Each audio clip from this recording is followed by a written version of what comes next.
Hello दोस्तों। आज हम सुनेंगे एक गरीब किसान की कहानी। तो चलिए शुरू करते हैं। एक बड़ा ही धनवान आदमी एक गांव में रहता था। जैसे कि ज़्यादातर पैसे वालों के पास जितनी ज़मीन थी उससे कई गुना ज़्यादा ज़मीन इस सेठ के पास थी। कई गरीब किसान तो इसके लिए इसके खेतों में काम करते थे। इस धनवान सेठ को भी अपने पैसों पर बहुत घमंड था। इसी गांव में मोहन नाम का एक बड़ा ही मेहनती और सच्चा किसान रहा करता था। मोहन का परिवार थोड़ा बड़ा था। उसके परिवार में उसके बूढ़े माँ बाप, पत्नी और 3 बच्चे थे जो अभी काफ़ी छोटे थे। मोहन के पास ज़्यादा ज़मीन नहीं थी, लेकिन जितनी भी थी उसमें वह बड़ी मेहनत करता और अपने परिवार का पेट पालने लायक अनाज उगा लेता था। बाकी के किसान भी यह देखकर हैरान रह जाते थे कि कोई कैसे इतनी सी ज़मीन में इतनी ज़्यादा फसल उगा सकता है। एक वर्ष उस गांव में काफ़ी ज़्यादा बारिश हुई, जिसके चलते कई किसानों की फसलें बर्बाद हो गई, जिनमें से एक मोहन भी था। अब मोहन धर्म संकट में पड़ गया, क्योंकि उसके परिवार में उसके अलावा कोई और कमाने वाला नहीं था। अपने परिवार को भूखा मरते हुए वो देख नहीं सकता था। वह जानता था कि इस गांव में अगर कोई उसकी मदद कर सकता है तो वह वही घमंडी सेठ है, जिसने गांव के कई अन्य गरीब किसानों को या तो कर्ज दिया है या अपने यहाँ काम पर रखा हुआ है। हाथ पर हाथ धरे बैठे रहने के बजाय उसने इस सेठ के पास जाने का फैसला किया और एक दिन उसके पास पहुँच गया। सेठ के पास पहुंचकर मोहन बोला, सेठ जी, आपकी बहुत मेहरबानी होगी अगर आप मुझे थोड़ा सा कर्ज दे दें, जिससे मैं अपने खेतों में फिर से कोई फसल उगा सकूं, या फिर आप मुझे यहाँ अपनी नौकरी दे दें ताकि मैं अपने परिवार को 2 वक्त का खाना मिल सके। घमंडी सेठ को उसकी इन बातों से कोई मतलब नहीं था, लेकिन गांव के सारे लोगों की तरह वह भी यह जानता था कि मोहन कितना मेहनती है और वह किस भी खेत में काम करेगा वहाँ पर दोगुनी फसल उगा सकता है। सेठ ने सोचा, अगर मैं इसे पैसे उधार देता हूँ तो शायद यह इस स्थिति में नहीं है कि वो मुझे पैसे लौटा सके, लेकिन अगर मैं इसे अपने खेत में काम करवाता हूँ तो मुझे ज़रूर दुगना फ़ायदा होगा। सेठ मोहन से बोला, देख भाई, पैसे तो मैं तुझे नहीं दूंगा और मेरे पास अभी खेतों में काम करने के लिए कई किसान पहले से मौजूद हैं, लेकिन तुझ पर तरस खाकर मैं तुझे अपने खेतों में नौकरी देता हूँ, पर मैं तुझे इसके लिए ज़्यादा पैसे नहीं दूंगा। बाकी किसानों को मैं 300 देता हूँ, मैं तुझे 200 ही दे पाऊँगा।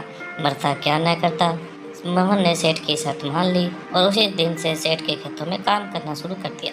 2 महीनों तक नियमित वो सेठ के खेतों में जाकर कड़ी मेहनत करता और देखते ही देखते 4 महीने का काम उसने अपनी मेहनत से सिर्फ 2 महीनों में ही ख़त्म कर दिया। सेठ उसके काम से काफ़ी खुश था, लेकिन वह कभी उसको यह जताता नहीं था।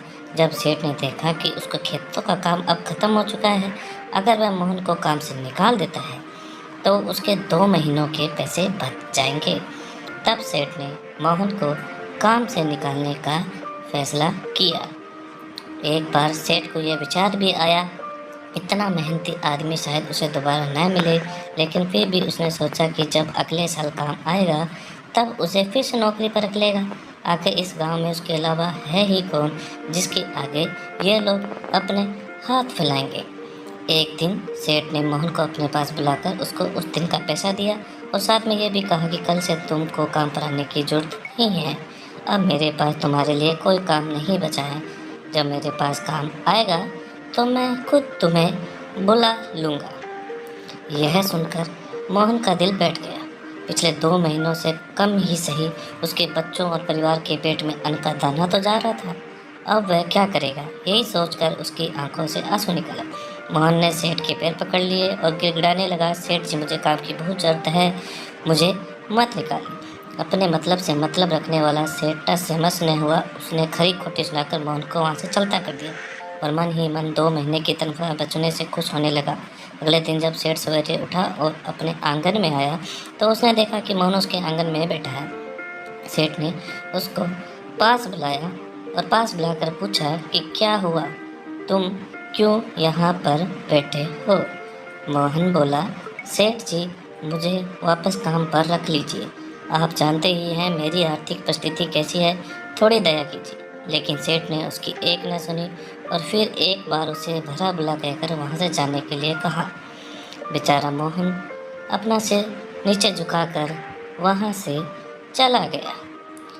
अगले दिन फिर यही घटना दोहराई गई। मोहन फिर सेठ के आंगन में बैठा था।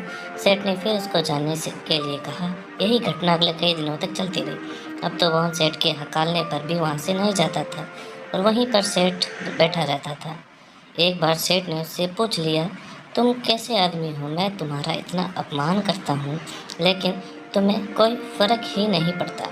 तब मोहन ने सेठ से कहा, बुरा तो बहुत लगता है सेठ जी, लेकिन जब घर जाता हूँ और भूख से बिलखते अपने माँ बाप को, बच्चों को देखता हूँ, तब ये अपमान मुझे कुछ भी नहीं लगता।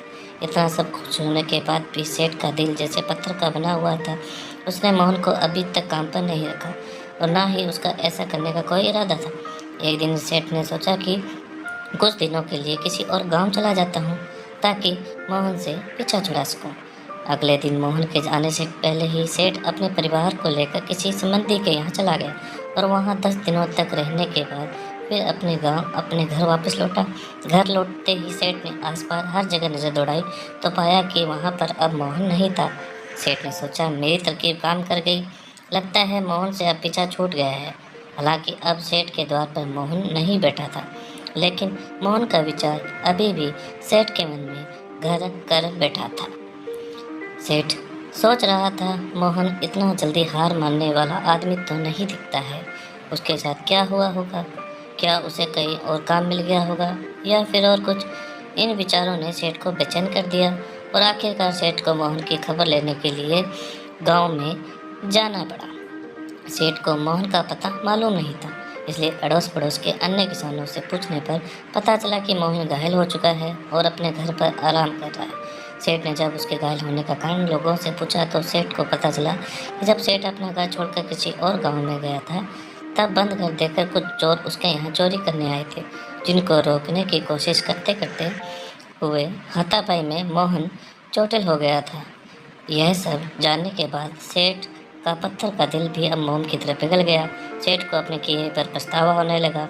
सेठ ने अपने को याद दिलाया कि कैसे उसने एक शरीफ और सच्चे आदमी का ज़्यादा काम करवा कर भी उसको पूरा पैसा नहीं दिया और जिसको गले से लगाना चाहिए था उसे उसने ठोकर मारकर भगा दिया।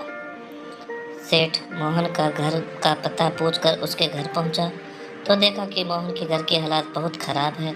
उसका परिवार भूख से बेहाल है और वह खुद अपने हाथ पर पैर पर चोट के साथ एक खाट में पड़ा हुआ है। यह दृश्य देखकर सेठ की आंखों में आंसू बह निकले। सेठ ने मोहन के पास जाकर उसे सच्चे दिल से माफ़ी मांगी और मेहनत के पैसे दिए। उसका इलाज करवाया और उसको हमेशा के लिए अपने यहाँ काम पर रख लिया।